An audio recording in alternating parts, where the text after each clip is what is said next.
Okay, so this is a Dell. You wouldn't be able to tell because it has an Apple sticker, but this Dell is an old computer. Okay, I shaved and time to take another look at this little system.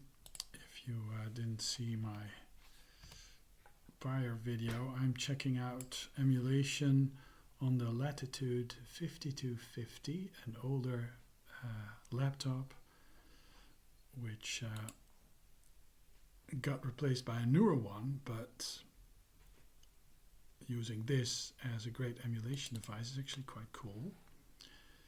So I was checking out DOSBox.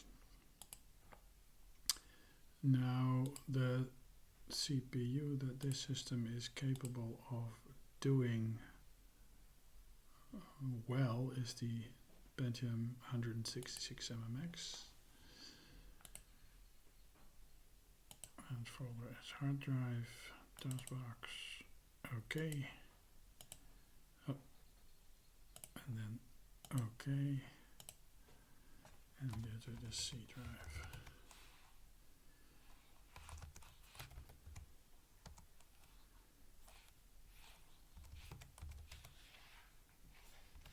Let's check out some games. The Champ games, before emulation was a thing. This used to be the way to play arcade games.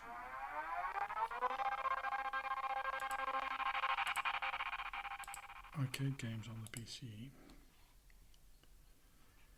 So this is Asteroids. And I must say that they really did a great job of reprogramming these games.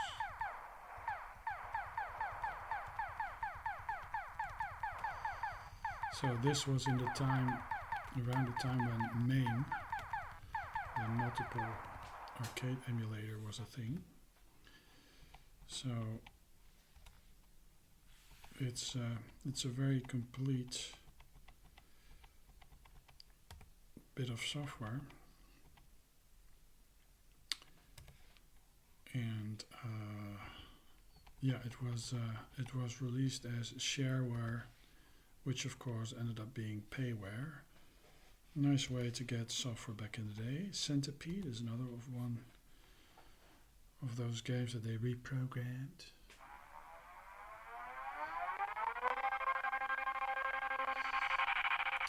It might actually be that capturing.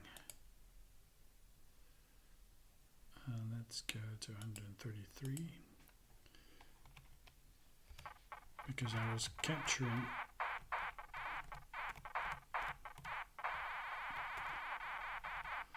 so this is actually very reminiscent of the ColecoVision version of the game.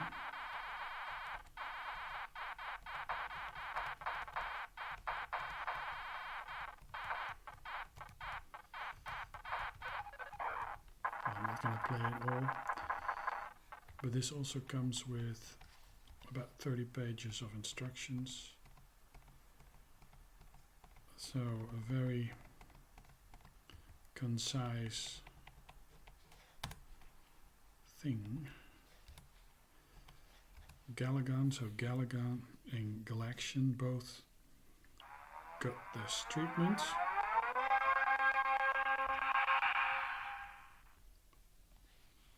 I've always been a fan of this. So this is a bit more bearable for Elise, who sits in the chair opposite me trying to read a book.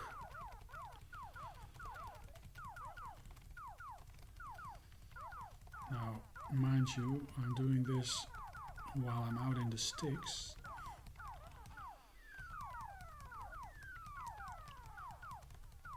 But yeah, they got the sprite down to pretty much perfect copies, it seems. Perhaps the ship is a bit, I don't know, stump. It has a, what is it, a slightly mutilated nose. It's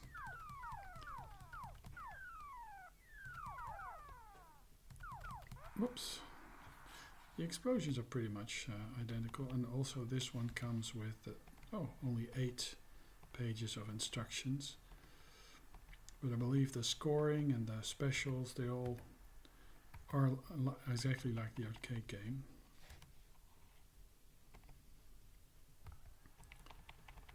And I actually got these back in the day. Now 1997 actually is, I think MAME actually was released before that. But getting the game files and setting it all up was a bit of a hassle for a lot of people. So this really is Space Invaders on steroids.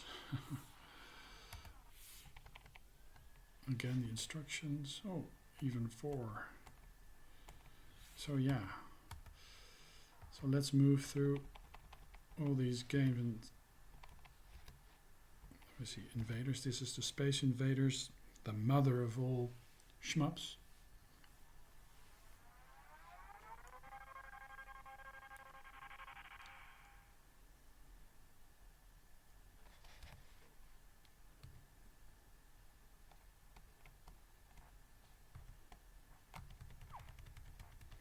So no coins to insert, just start the game and play.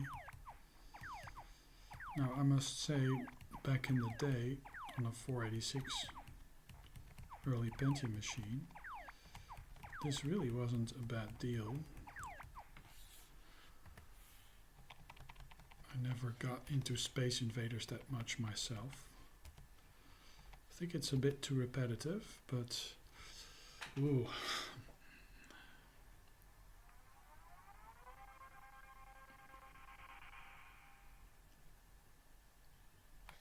So this is a pretty decent version of Donkey Kong.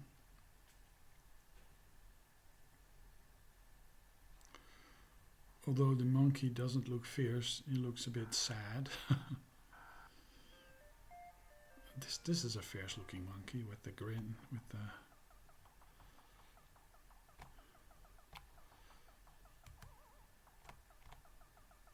whoa, that's a whole cluster of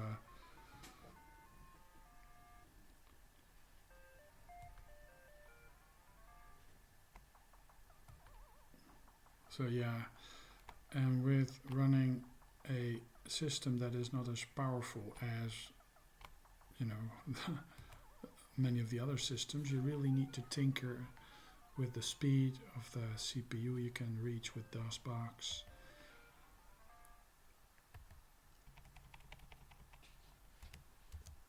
Let me see, and then the other one, last 2. And if I start this game, Elise will probably recognize the sounds.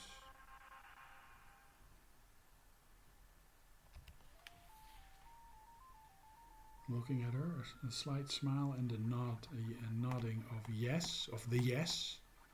Yeah, she makes some movements indicating that Miss Pac-Man is moving around the maze. Now, I'm not sure how they did it, but the movements of the ghosts and stuff in this game are pretty, they feel alright, and it's not an emulation. It's pretty much an MS-DOS port, you know, it's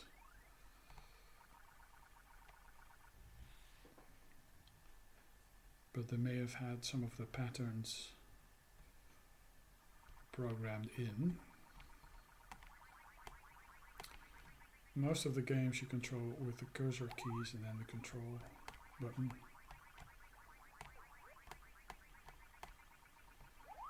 Now if you hear some noises, that's because the mic that I'm using to record this with is actually the integrated mic on the laptop.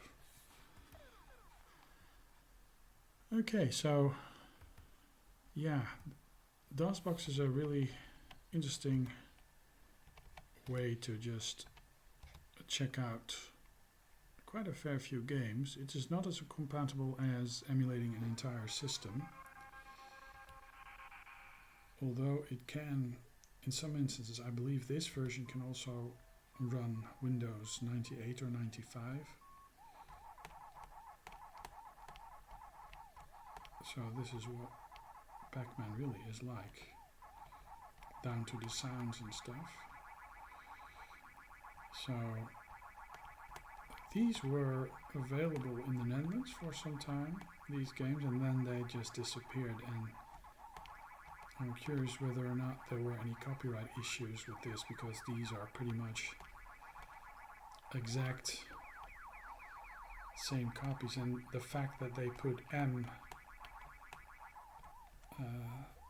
at the end of the name might imply that they were actually kind of riding the emulation wave of the time.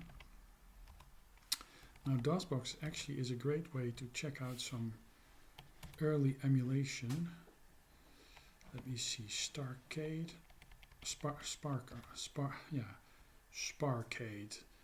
This was before MAME was a thing. Let me see, make theirs.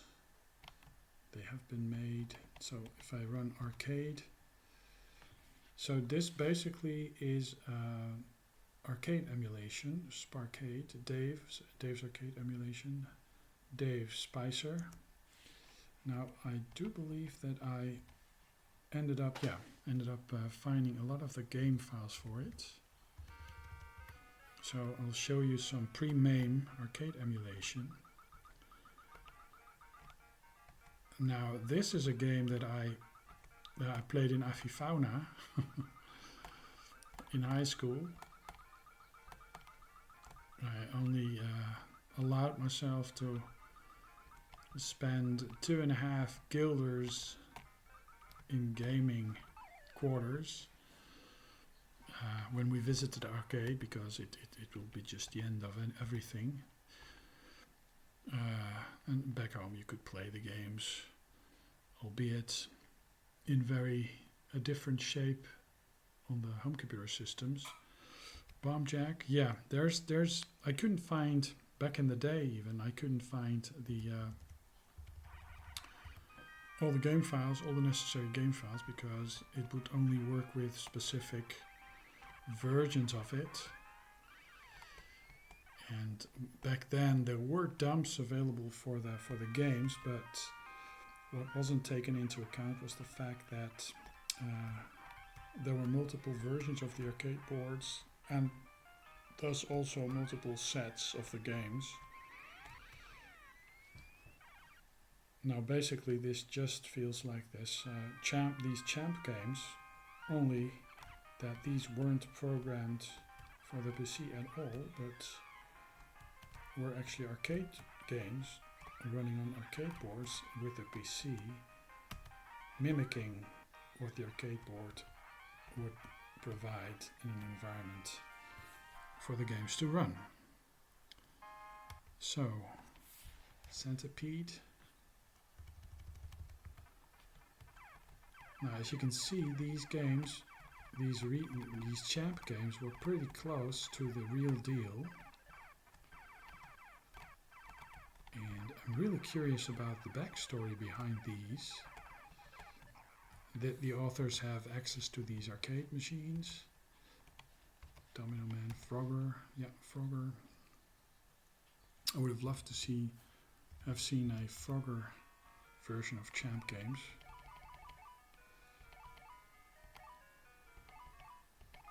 It's always funny that the protagonist of this game is a frog who drowns when hitting the water.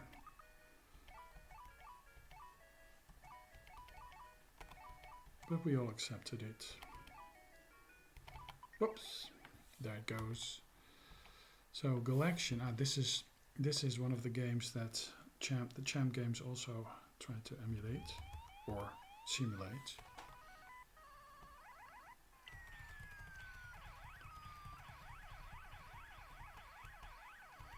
So very similar to to the champ games.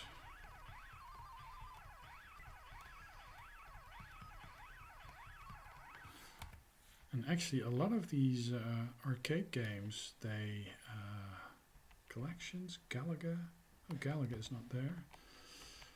Junior Pac-Man, no. Millipede, no. Mooncresta, no. Miss Pac-Man, yes. A lot of these arcade boards actually featured very similar processors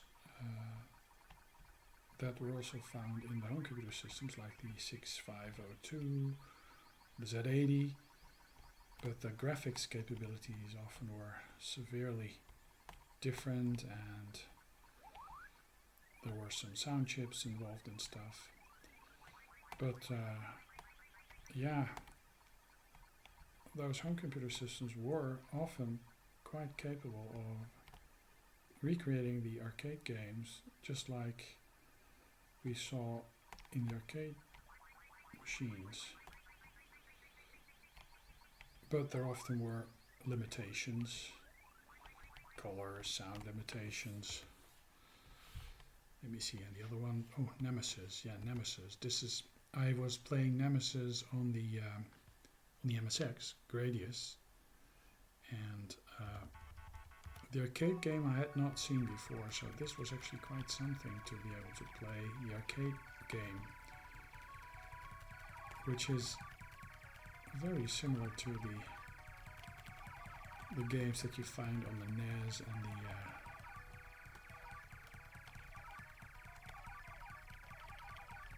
but of course many more frames used in the explosions, more colors, and vastly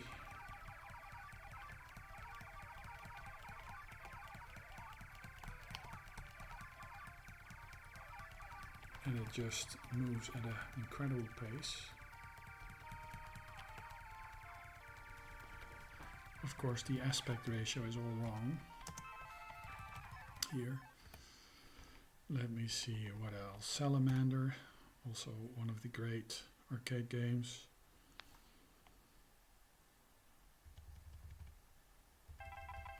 So yeah, this was the first bit of software that I experienced arcade emulation with.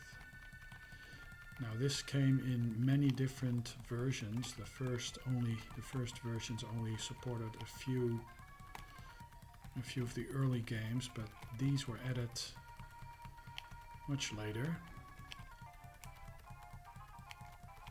And of course we had Sound Blaster, sound cards in our machines. You really needed a VGA graphics card for this, so I was trying these on a 486. But other emulation, like the MSX emulation, I already did on my PCXT even. Scramble, it's not there, but let me see. Star Force, no. So it's not complete. Oh, and this fire thing. Another emulator that I used a lot, which probably does not want to run in. This is a Commodore 64 emulation, but this is PC64, which was made by a German. And this is a windowing system that is very reminiscent of Turbo Pascal, Turbo Vision. So let me see.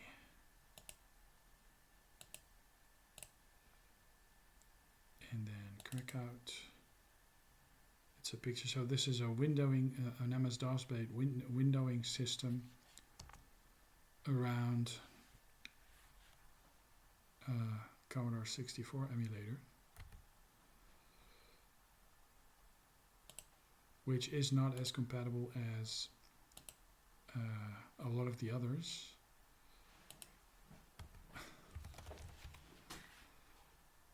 Let me see if there's, oh yeah, this is actually a demo that I created myself. Let me see, there. It was not found. Oh well. Yeah.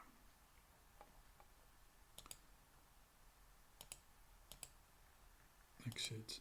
I remember being very disoriented by this emulator and its windowing system. C64S. That basically was, but it may actually go seriously wrong. Yeah, so it does something with the video that makes it incompatible, but perhaps if I change it around and go to setup, configuration tool, and change the video to video to Tsing or something like that. Can I?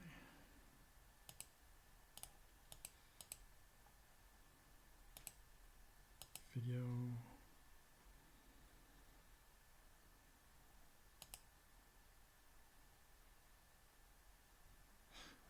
Yeah, it may actually be that it doesn't want to have any memory managers present. This actually does. So this is actually a great way to check out PCEm.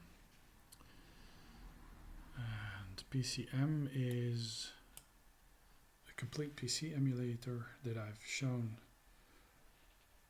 before, but not running on a system like this. Basically what it is capable of doing is emulating a 486 full speed or early Pentium machines, but nothing more elaborate. So you're either bound to MS-DOS, Windows 3 or Windows 98, but then without the fancy hardware acceleration, 3D hardware acceleration. So let's check out this. So this is a 486DX4, so 100 megahertz 486.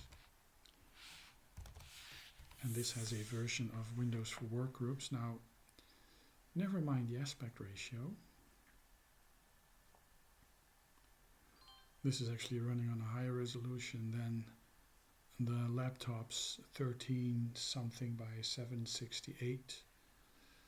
But it does a nice way of scaling, so you can get by using this resolution. Changing the resolution on Windows 3 actually meant installing a different driver, and you really needed to have the Windows diskettes available, otherwise you'd have a system that doesn't work anymore.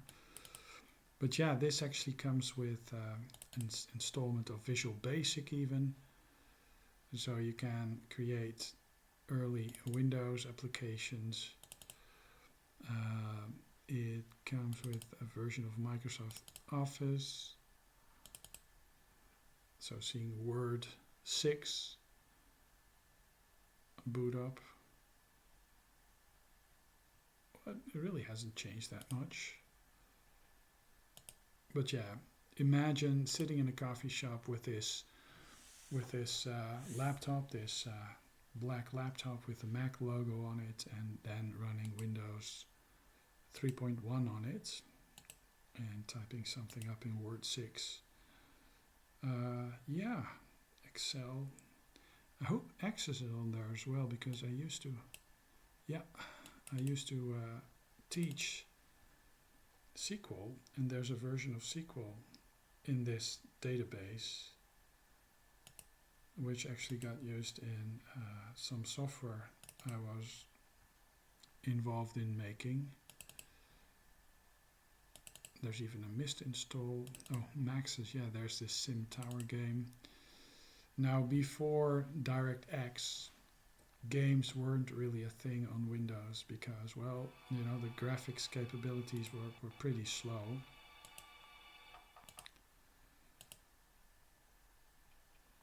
So you basically were left with games like this or SimCity 2000, but no real arcade games.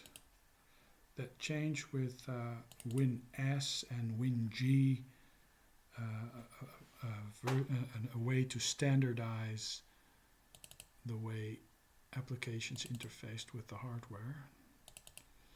There are some games on here as well. Checkers, which is not the default, and I believe this actually hangs the system. Oh no, it just took a while for it to initialize, which is weird. Monopoly. It's actually crazy to see the Monopoly board. You can play Monopoly by yourself or with some other people. Monopoly Deluxe.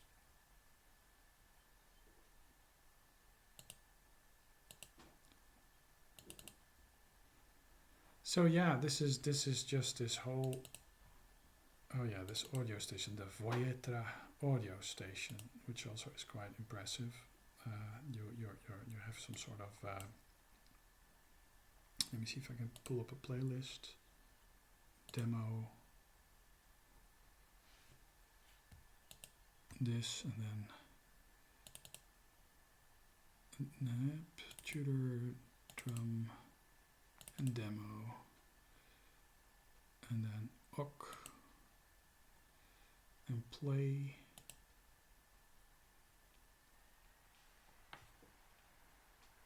Let me see if that. Oh yeah, you can't change the sound when you're in the emulator, but yeah, it allows you to play MIDI files like they are running on your stereo system. Cancel.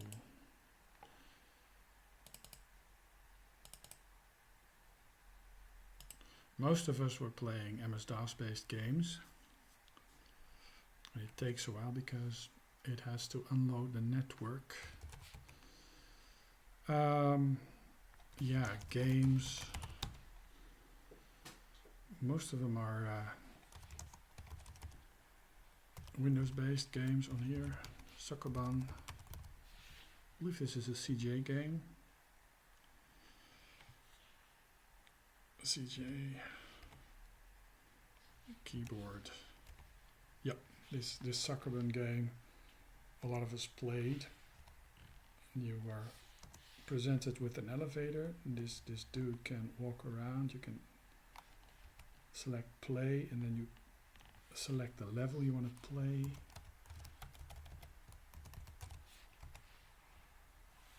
And then you just select 01, accept.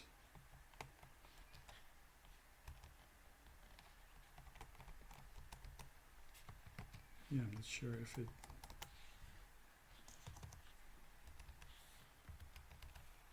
perhaps it's still loading, not sure. But yeah, then you would have this box shoving game. Okay, back again.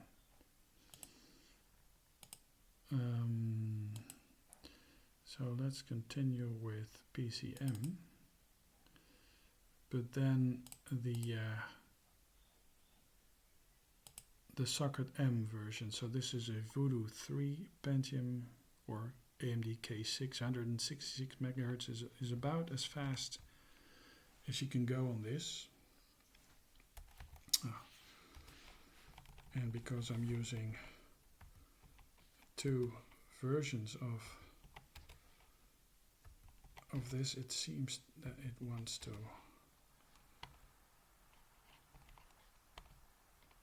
auto, yep, and then just save.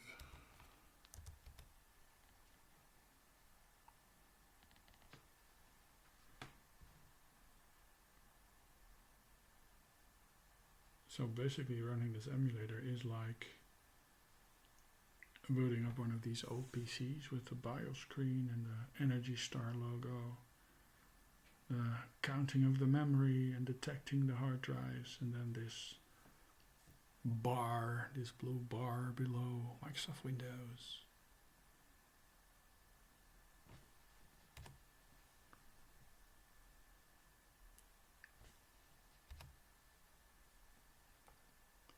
It really has some issues with the time. It'll make it right, but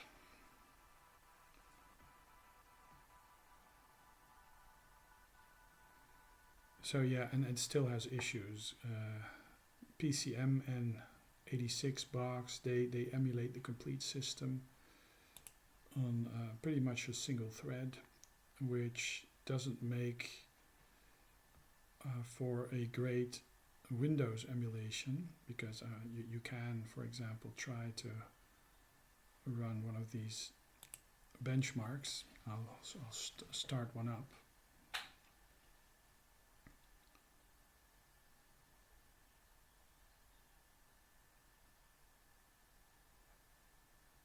But they're not without merit on this system, because you can actually use this as a pretty decent MS-DOS machine. Very similar to DOSBox, only a lot more compatible. The memory management and the processor emulation is pretty much perfect. And if you use a Tseng 4000 or a Voodoo 3 for that matter, you really have great Visa compatibility and gaming compatibility. Also MS-DOS driver compatibility for Sound Blaster, for example,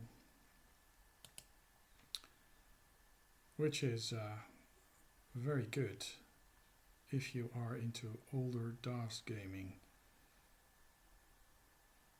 So, despite not being able to run, say, Windows XP on it or the Pentium 3 incarnation, you can run lower level systems on it, like the 486 or the early Pentiums, the K62, because the main emulation loop can only handle so much instructions per clock cycle. It really depends on the single core instructions per clock cycle that your CPU can perform. So a single core performance is most important. And if the machine becomes more elaborate, more fancy, like a Pentium 3 and a fancy graphics card, there's just more code to go through in this single emulation loop. So yeah, I mean, it chugs along. It's, if you are in a pinch, you might be able to just check. Oh, there's this this vertical bar that's not supposed to be there. But yeah, that this runs at all is actually quite interesting. Now, what I'm coming back to is the emulation capabilities, but I'm not sure that it's on this drive. Let's check out Wolfenstein, for example, one of these MS-DOS games. Now, because they were intended to run on much simpler systems, the overhead that Windows puts on it really doesn't matter that much. And Windows98 is actually a pretty decent DOS gaming environment, provided you know what you're doing. And there are, of course, glitches. Let me see. Games, the game Hexen, for example, that I was playing before on DOSBox.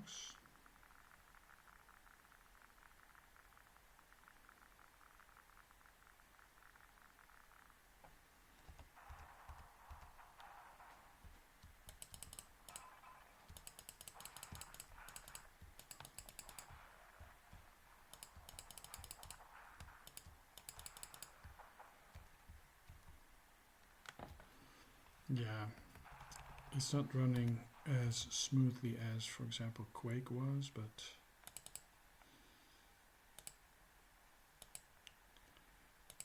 let's see, and then you have Quake, for example.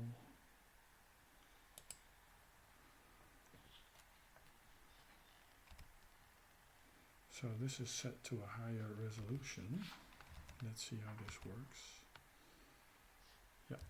This works decent on my high-end gaming systems, but as you can see, it's rather chugging along on this. I was able to run this at that 640 by 480 resolution on DOSBox, but not here, because there's much more overhead, but this I might manage. Yeah, so this is pretty decent.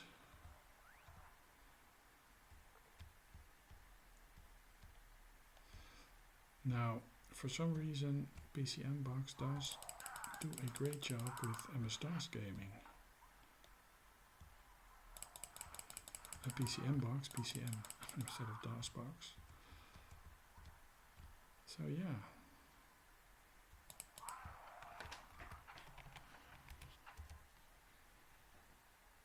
Yeah, and there's this thing. If I boot into the other one,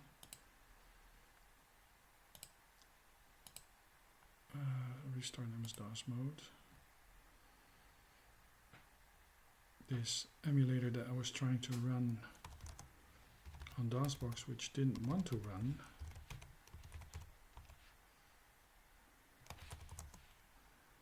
yeah, you really need to have the set blaster environment set. Let me see, DOS bench D E. No, this is not here. So exit. Windows is restarting.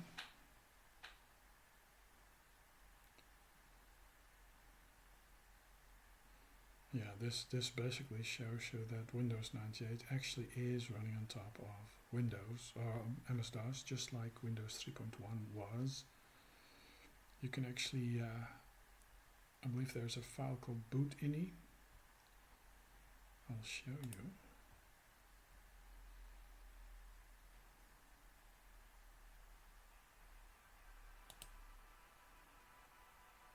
Or it probably is a hidden file, but there's this file called boot.ini. Boot GUI is one of the options that you select.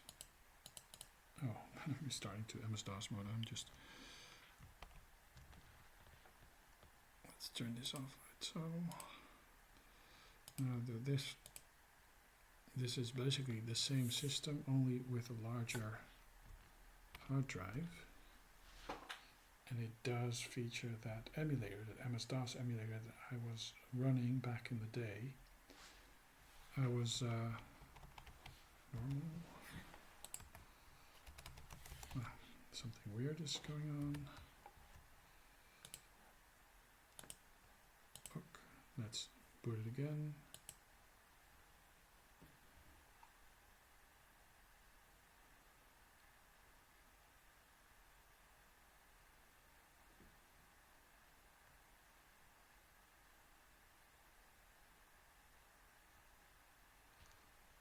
Okay, let's go to the main screen. I used to have floppies with this emulator on disk, and I would boot the systems at the university with this, or just run the emulator off the floppy. And it was quite fun because I was doing teaching work with databases and stuff, and I would, on one of the systems, I would have a Commodore 64 game running, which was actually quite interesting. And a lot of people still knew what a Commodore 64 was, because it was just like, you know, a couple of years beyond its heyday when I was in college, which is actually quite freakish when I think about it. So emulation, yeah, here I have this. So here I have it set up in an environment where I believe it does the Sound Blaster environment well enough.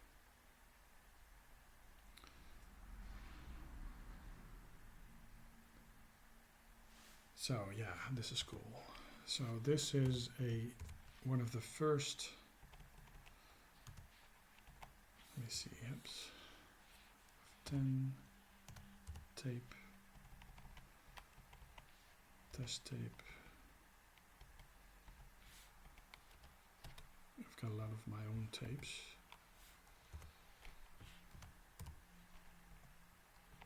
Let me see. Boulder Dash.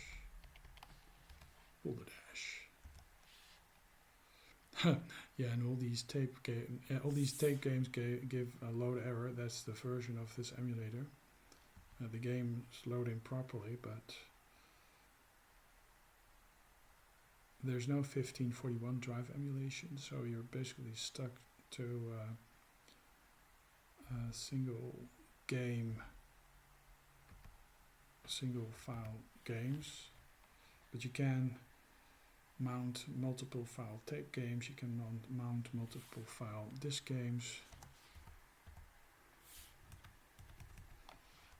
And I need to change around the joystick. So joystick, keyboard, Z1 is up, down, left, right, and then control, for example. And I think this, I believe it uses joystick number 1, so let's see if that's... Now this runs full speed on a 486. And this is programmed in such a way that it really is very close to the hardware, so it runs faster on a real machine than on this emulated device, but there was pretty decent SID. I believe they used pre-made samples or something like that to just play, and not a real SID emulation. But this would fit on a floppy, a bootable floppy with a couple of games. And you know, it doesn't necessarily look half bad if you consider that a lot of the PC games back in the day were either EGA or VGA, and if they were VGA, they often had a similar resolution to this, what the Commodore 64 emulator is displaying, albeit in far more colors. But yeah, it didn't necessarily look much out of place, as much out of place as you would think it would. Let me see, operations, you could actually, options, you could actually reset, I believe.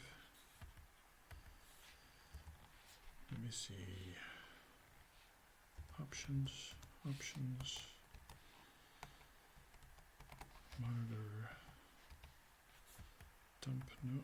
So there was this built-in monitor, help, read, so emulator desktop, hotkeys, so control break, exit the emulator, control alt back is reset, okay.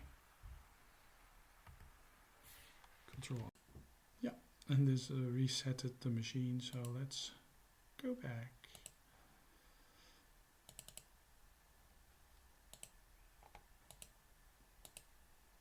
And boot into this Windows system. Now this emulator is a lot more stable on faster machines. There's much more overhead. This really is creeping up to the level of the top level of performance. So one of these cores on this machine is capable of.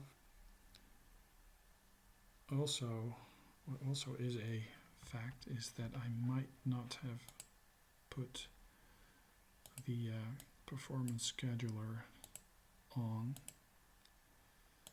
so this might increase performance.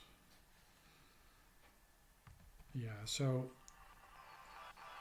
when initializing and loading, the system isn't full speed. You might actually have to take it down even further, but once it's all there, you'll be able to just run this. Sparkade, Action Adventure, Degeneration, RPG, Diablo. Oh yeah, Diablo.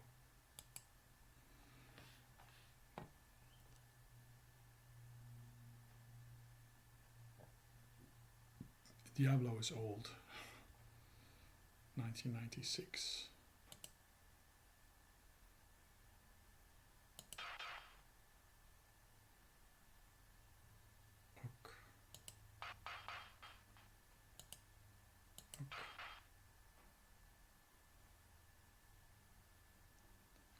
So perhaps setting it down to 100, 100 or so.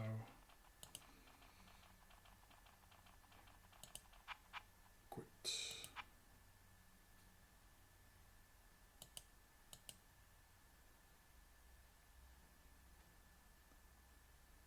I do think I have this pinball, this full tilt, yeah, Space Cadet. So basically this full tilt pinball is a Windows game. It also, I believe it's even 16-bit, so it can run on Windows 3.1 also.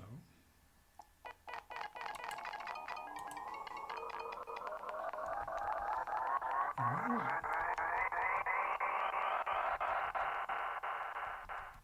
This really is struggling, isn't it?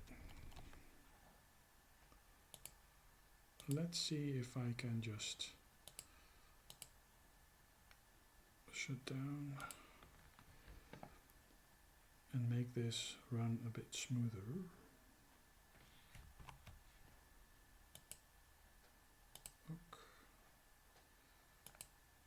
So let's dial it down. Oh, it's actually as low as it can go. So let's go Intel.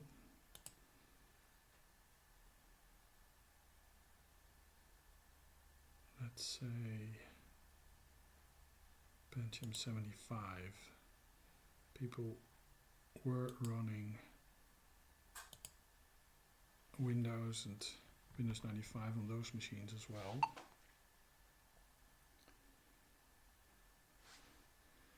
And I'm not sure how much overhead. Let's see if loading up Windows actually keeps it stuck at about 100%. This also is something that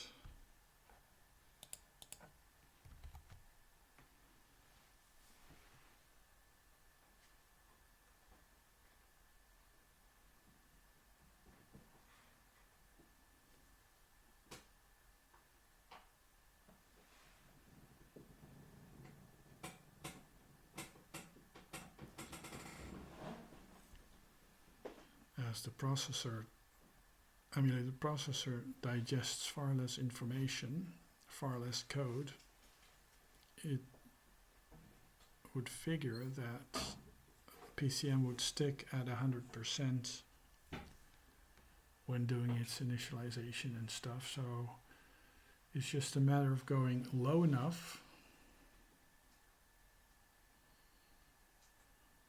This seems to be, it still hiccups, but not as much as it did before.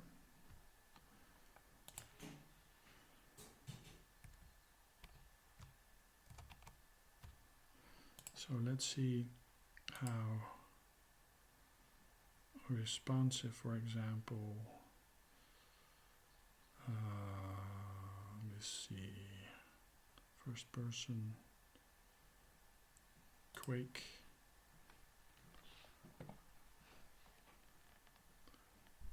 actually is. It could be that emulating a slower system actually gives it more overhead. Let me see. Go to console.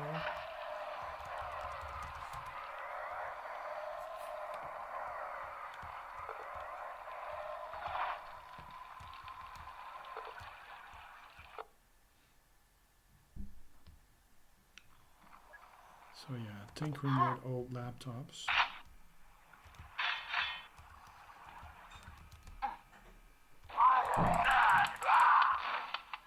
Now, what a lot of people would actually try to do, which might actually be interesting, is to put a version of FreeDOS on here with some open source Sound Blaster DOS drivers and hoping that the graphics card inside has actually decent VESA modes and run MS-DOS on the bare metal.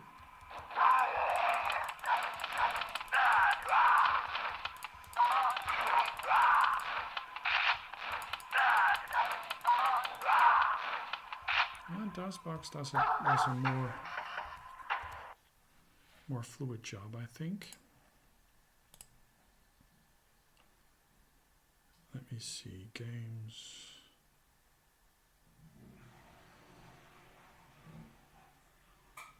First person. Oh, Axon I've not put on. Let's go check that out.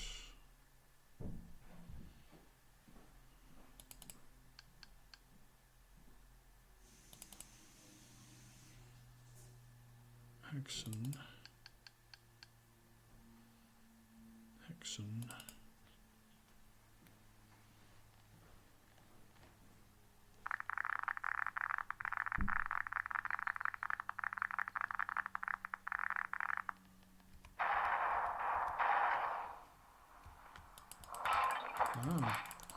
Yep. So this actually runs a lot smoother under Windows playing these DOS games, because emulating a faster CPU actually caused hiccups and more overload. It actually runs a lot smoother. So yeah, PCEem 75 is fast enough, I'd say. Also the sound doesn't hiccup as much, but it does. So I guess purists will not like this at all. I think it's rather neat though. And I believe there's this DOS version, Doom version on here, which actually is quite funny. This is fast Doom, I think, I hope. No, this is not fast Doom, but I have this version of Doom that shut down. Probably the other one. That is actually possible to run Doom on a Hercules card or a CGA card or EGA card if you don't have a VGA card. So it basically makes it possible to run Doom on a potato, provided the potato is fast enough for you to let's go Intel on this. Intel 90. OK. Let's see how this works.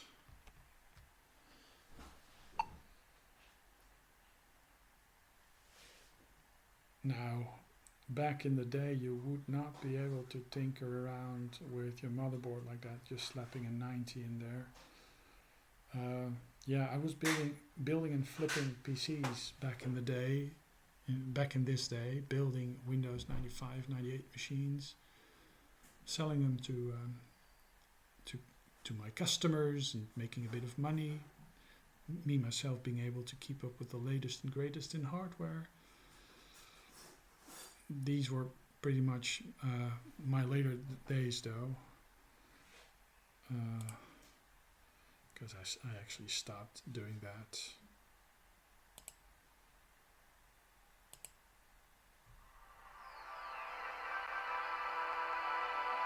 Yeah, so on this machine going Pentium 90, Pentium 75 is actually much better than trying to do one of those faster machines. Let's see, because I do believe there's this version of Doom on this machine.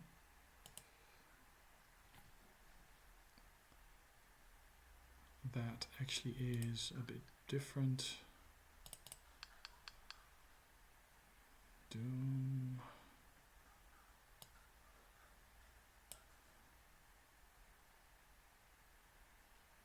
This is Doom 2.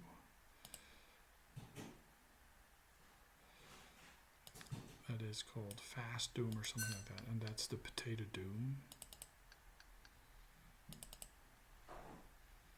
But this isn't it. Oh, curious where it is, where it would be.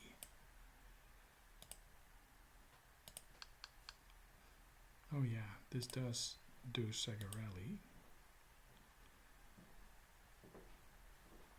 Sega Rally 2.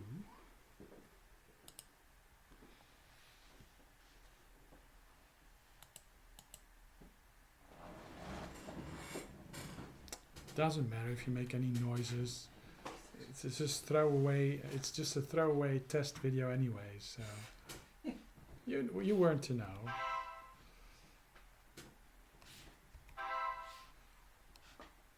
So Pentium 90 running Sega Rally 2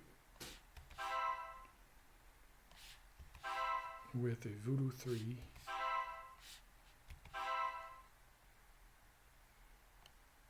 Graphics card emulated with a single thread. You can define more, but I don't have more available in my system.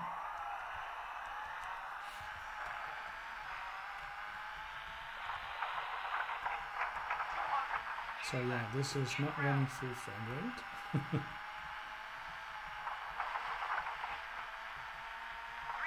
But this would run great on Horizon.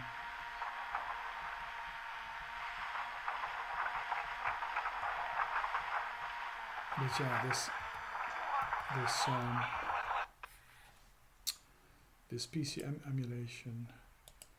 emulator really is a beast of an emulator, and it gets every other system down on its knees trying to emulate a simple PC from the past. What I figured would also